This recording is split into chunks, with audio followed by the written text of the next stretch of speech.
আসসালামু আলাইকুম, সবাইকে ওয়েলকাম। আজকে আমরা জানবো সমবেগে চলমান কোনো বস্তুর ত্বরণ থাকে না। ওকে, সো এখন শুরু করতেছি। আমি কথাটাই লিখলাম আমার খাতায়। সো আমরা এটা প্রুভ করব নিউটনের গতির সূত্র দ্বারা। তাহলে শুরু করি।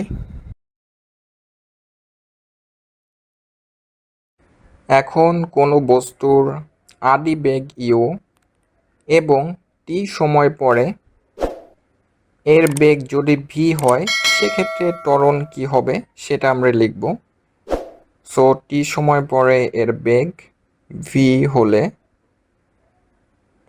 ত্বরণ a is equal to v minus u by t. Okay, এটা হচ্ছে v is equal to u plus a টির সূত্র, a is equal to v minus u by t. যেহেতু এটা সমবেগ, এক্ষেত্রে আমাদের ভি আর ইউ সমান থাকবে, কিন্তু সমবেগের ক্ষেত্রে V is equal to U, কারণ উভয়েরই বেগ সমান।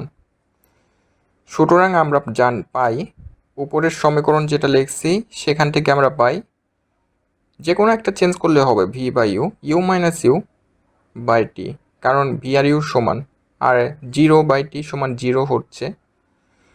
অর্থাৎ আমরা কিন্তু এখানে পেয়ে গেছি যে সমবেগে চলমান বস্তুর ক্ষেত্রে বেগের পরিবর্তনের হার শূন্য। সো আমি কথাটি লিখে নিচ্ছি, তারপরে দেখতে থাকুন।